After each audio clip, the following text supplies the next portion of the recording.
Ya, pemain lokal ya harus mencontoh seorang Jude Bellingham.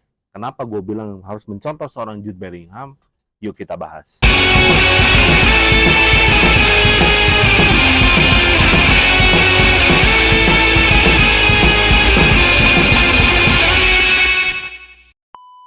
Sekarang problemnya di pemain lokal adalah satu, gaji yang terlalu besar untuk pemain muda dan akhirnya ekspektasi terhadap dari supporter terhadap pemain tersebut itu terlalu besar. Bebannya terlalu besar. Jadi apa? Jadi mereka itu berpikir, ah ya berarti gue udah jadi selebriti nih. Gue bisa menunjukkan skill dan kemampuan gue di lapangan, tapi tanpa strategi dan tanpa konsep. Dengan adanya kebijakan gaji atau kontrak yang terlalu tinggi untuk pemain muda, pada akhirnya mereka berpikir untuk udahlah ngapain gue untuk abroad, ngapain gue untuk overseas, mending gue udah aja di liga lebih aman, lebih nyaman, lebih tentram, segala akses, segala fasilitas ada. Itu bisa menjadi sebuah pilihan sih, tapi gue menyayangkan aja. Apa yang gue sayangkan? Yang gue sayangkan adalah kita nggak akan berkembang sampai kapanpun juga. Indonesia itu nggak punya investasi ke depan untuk pemain, untuk mempunyai atau memiliki pemain yang kelas dunia.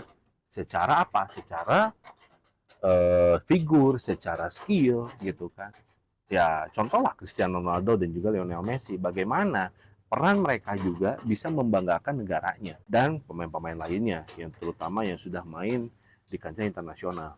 Nah, kenapa gue harus bilang harus tiru yang namanya Jude Bellingham ya? Kalau kalian tahu Jude Bellingham itu siapa sih dan dari mana sih? Dia itu kan pemain Inggris ya. Dia itu berangkat dari Birmingham City. Kalau kalian tahu Birmingham City itu ibaratkan seperti Liga 2-nya Indonesia gitu ya. Dia itu main di Championship Inggris gitu loh. Jadi dia tuh di kasta keduanya Liga Inggris. Dia berangkat dari tim yang sangat-sangat kecil ya. Yang pernah juga sih main di Premier League, tapi ya sekarang kan udah berapa tahun ini juga Birmingham City nggak kelihatan juga ya. Tapi karena dia punya mentalitas, ada banyak penawaran dari tim-tim Liga Inggris. Ya kalau gua nggak salah denger itu gue dengernya Chelsea, City, Manchester United itu ngasih kontrak yang begitu besar terhadap Jude Bellingham supaya Jude Bellingham mau main di tim tersebut, khususnya di Premier League gitu. Tapi karena dia punya mentalitas, karena dia punya visi, bagaimana saya bisa ke depannya jauh lebih baik, dia mengambil dan memilih mempunyai sebuah keputusan untuk overseas. Kemana? Yaitu ke Liga Jerman gitu loh. Liga Jerman itu kastanya di dunia itu liga keberapa sih kan? Nggak nggak liga ke satu kayak Liga Premier League, nggak liga kedua kayak Liga Spanyol gitu kan? Dia itu overseas ke Borussia Dortmund, Liga Jerman, yang notabene juga jarang juara. Karena kita tahu yang overpower kan di Liga Jerman adalah Bayern Munich ya. Yang sekarang mungkin ada lawannya itu Bayer Leverkusen. Nah, dari situ mereka Jude Bellingham itu banyak belajar. Apa yang dia dapat? Mungkin dia berpikir kalau saya main di Premier League, apa bedanya dengan main di Liga Championship? Bukan berarti menyamaratakan, tapi secara mentalitas dia udah terlalu nyaman. Makanya kita lihat dan kita pertanyakan, pemain Inggris mana yang bisa maju secara overseas? Ya, kecuali David Beckham yang main di Real Madrid. Mungkin yang kedua sekarang itu adalah Jude Bellingham. Kenapa? Jude Bellingham itu sudah membuktikan diri di Borussia Dortmund. Dia bermain sangat produktif, sangat progresif, sangat berpengaruh terhadap tim. Dan kebetulan Borussia Dortmund itu beli murah dari Birmingham City, kalau nggak salah 12 jutaan lah. 12 jutaan euro lah atau berapa lah. Intinya murah banget. Murah banget dibeli oleh Dortmund, main di Dortmund ya kurang lebih 2 atau 3 tahun kalau nggak salah. Itu juga kan pada steam juga dengan Erling Haaland gitu kan. Dia akhirnya merasa, oh saya orang Inggris, saya itu adalah orang yang bukan akamsi gitu ya, anak kampung sini gitu. Akhirnya dia harus membuktikan diri bahwa saya itu bisa menjadi pemain yang sangat berpengaruh di Dortmund gitu. Dan akhirnya apa? Setelah sekian lama, kita nggak pernah lihat lagi pemain Inggris yang bisa main di Real Madrid. Berapa Real Madrid beli dari Borussia Dortmund? Itu sekitar ratusan juta. Dan akhirnya Jude Bellingham itu menjadi pemain yang paling muda, sekitar 20 tahunan, dibeli harga seratusan juta, ya. Sekarang menjadi top skor di La Liga, di Liga Spanyol. Berarti apa? Berarti anak ini sudah membuktikan bahwa anak ini punya mentalitas. Dia tahu dia punya privilege karena dia sebagai orang Inggris yang bisa main di Inggris, di klub manapun, dan banyak juga yang menawarkan pada saat itu Manchester United, Chelsea, dan Manchester City. Ya, dan pasti gajinya besar, tapi dia lebih milih ke Dortmund karena visi dia adalah bukan mencari gaji, tapi bagaimana gue ini menjadi pemain terbaik. Dan sekarang kita tahu siapa pemain terbaik di di Inggris atau orang yang berkelahiran di tanah Inggris, yaitu adalah Jude Bellingham. Sekarang bagaimana kita lihat Real Madrid itu sangat bergantungan dengan yang namanya Jude Bellingham. Itu luar biasa kan? Nah, harusnya pemain lokal itu bisa meniru Jude Bellingham. Gitu loh. Kita itu punya talenta muda, kita itu punya skill yang begitu luar biasa, dan menurut gue di Asia Tenggara, kita itu di atas rata-rata loh. Nggak malu-maluin juga gitu loh. Tapi kita bisa, harusnya punya mentalitas untuk bagaimana caranya kita bisa main overseas dan membuktikan bahwa pemain-pemain Indonesia itu bisa berbicara banyak di kancah internasional. Ya, kalau cuma sekedar Liga Thailand atau Liga Vietnam ya, atau apalagi Liga Malaysia, menurut gua itu sama-sama aja. Apalagi dengan keadaan lihat timnas sekarang, ya bagi gua mereka itu di bawah level kita gitu. Harusnya pemain-pemain lokal kita itu bisa berbicara di Jepang, bisa berbicara di Korea, bahkan di Eropa, gitu loh. Bahkan di Eropa. Apalagi kalau gua melihat pemain-pemain di Eropa, pemain Indonesia yang bermain di Eropa, gua salut sih. Kenapa? Karena dari segi budaya udah beda, makanan apalagi lu nggak akan lihat asin, nggak akan lihat jengkol di sana, gitu loh. Yang lu lihat itu cuma pasta, yang rasa-rasanya hambar gitu, nggak ada yang gurih gitu, nggak ada gitu. Tapi gue salut sih, gue dulu sempat menaruh harapan terhadap Egy Maulana Fikri, terus Tan Sulaiman, tapi apa yang terjadi, akhirnya mereka pulang karena mereka nggak punya mentalitas. Jujur aja, gue kritik ini. Kenapa? Karena harapan kita, ekspektasi kita besar, dia bisa berbicara banyak di liga luar.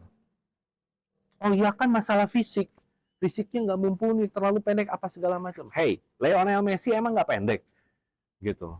Lionel Messi itu menjadi pemain terbaik di dunia dengan tinggi segitu, gitu, dan memenangkan semua gelar.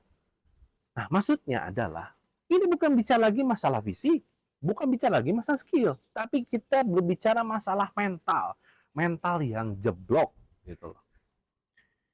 Makanya gue berharap menaruh harapan banyak mengenai apa yang sekarang kita lihat, walaupun Asnawi sekarang turun kasta ya ke Liga Thailand, mungkin karena masalah jam terbang bermain ya, karena dia udah membela 2 tim di K2 ya, di Korea League 2 gitu, membela 2 tim, kemudian dia turun ke kasta Thailand, mungkin hanya masalah jam terbang bermain aja. Habis itu mungkin dia akan pergi lagi gitu, mau entah itu Korea atau Jepang, bahkan mungkin ke Eropa.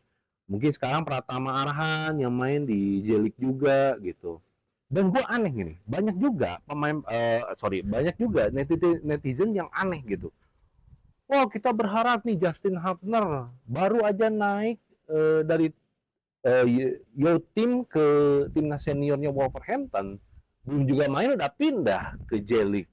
Apa ada penurunan karir? Hey, bukan penurunan. Kita bicara penurunan itu bukan berbicara penurunan karir, tapi itu mencari jam terbang bermain. Karena mungkin pihak Wolverhampton mau meminjamkan Justin Hubner itu ke Cerezo Osaka.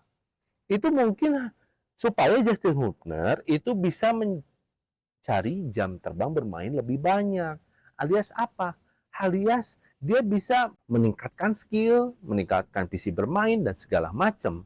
Ketika pemain ini sudah berbicara banyak di Cerezo Osaka, baru dia bisa terbang lagi ke Wolverhampton dan main di main di tim senior gitu loh. Tapi kalau kasusnya kayak Egy Maulana Fikri dan Witan Sulaiman yang udah keren-keren main di Eropa, sebelumnya tuh jeblok banget ke Liga 1. Itu bukan penurunan untuk main bukan jam terbang bermain, tapi itu adalah kalah masalah mental. Itu udah tinggi, itu udah beda lah gitu loh kasusnya. Jadi itu yang harus kita lihat dari pemain lokal kita. Skill udah ada, ya, fisik oke lah gitu, nggak buruk-buruk amat, tapi bisa lah gitu. Ya banyak yang harus diperbaiki gitu. Ya, tinggal apa? Tinggal mentalitas dan visi bermain. Udah. Yang akhirnya berbicara banyak nih misalnya di tim Liga Indonesia, ini jeblok juga di tim luar gitu. Jadi nih untuk pemain lokal, jangan terlalu bangga main di Liga 1 kan. Kalian bisa bangga kalau kalian itu bisa overseas ke negara lain. Jangan Asia Tenggara, di luar Asia Tenggara lah. Overseas di negara lain ya. Cari agent yang mumpuni gitu. Jangan cari agent yang cuma cari duit doang. Cari agent yang bagaimana nih gua bisa berbicara banyak di Asia Tenggara, di Asia gitu, atau mungkin di Eropa gitu. Jadi menurut gua ya, permasalahan di pemain lokal itu adalah mentalitas ya. Jadi gua harap, apalagi gitu ya, gua mohon banget terutama kepada pemegang regulasi yaitu PSSI ya, tolong untuk masalah gaji pemain muda tolong dibatasi lah gitu. Dibatasi, ada batas bawah, ada batas atas dulu deh. Dari umur berapa sampai umur berapa gitu loh. Karena apa? Karena akan berpengaruh terhadap mentalitas gitu loh. Jadi karena gaji gede ngerasa nyaman. Apalagi ya Indonesia tuh kadang-kadang terlalu banyak akses gitu. Ya karena memang ya orang Indonesia itu terlalu jor-joran gitu. Jadi berpikir kayak oh ya udah deh, eh, karena dia pemain timnas kita kasih deh kelulusan, mau nggak daftar polisi, daftar TNI. Bukan nggak boleh, untuk membela negara itu justru lebih baik gitu ya. Tapi kalau pada akhirnya menjadi penurunan karir ya, ya itu juga sama aja bohong gitu loh. Jadi nggak selesai dalam hal bagaimana bisa membanggakan Indonesia di kancah internasional, itu nggak selesai gitu loh. Oke, gitu aja dari gua, semoga video ini bermanfaat. eh gua harap semoga pemain lokal banyak belajar ya dari pemain naturalisasi, karena menurut gua pemain naturalisasi atau pemain diaspora ini udah menampar banyak muka pemain lokal gitu, bagaimana cara bermain sepak bola yang seutuhnya gitu loh. Jangan lupa untuk like, komen, dan subscribe, dan makasih banget yang udah banyak mendukung gua. Dan kalau kalian banyak mendukung gua, banyak yang ngasih support, gue juga semangat buat bikin video ini. Oke? Dan ngembangin channel ini tuh memang gak gampang, tapi gue nikmati dan kalian juga menjadi penonton yang bisa mensupport gue selalu. Oke? Thank you so much. See you next time.